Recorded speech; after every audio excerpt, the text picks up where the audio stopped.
This September, we will continue to bring you the most credible news about recent issues and events. Inalmahan ng ilang mambabatas ang paglusot sa komite sa Kamara ng budget ng Office of the Vice President nang walang tanong-tanong. Target matapos ngayong taon ang pamimigay ng Health Emergency Allowance. Para po ito sa mga healthcare worker na nag-duty sa kasagsagan ng COVID-19 pandemic. No sailing policy pinatutupad sa Cagayan at Batanes bilang pag-iingat sa Bagyong Goring. Balita ko may bago. Balita ko nga. Balita Ko premieres September 4. All across different regions of the country.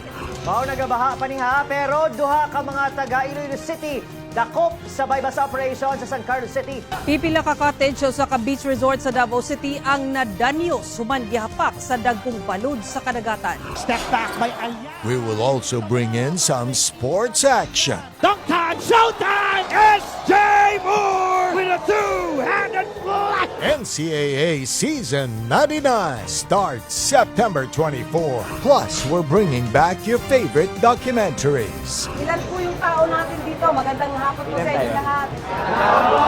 Nawawalan daw kasi ng ganang pumasok ang mga bata dahil sa kawalan ng maayos na daan at tulay. We are the most trusted news channel. May radyo na. TV pa. Kortesiya na. Disiplina pa. Sama-sama tayong magiging saksi! GMA News TV.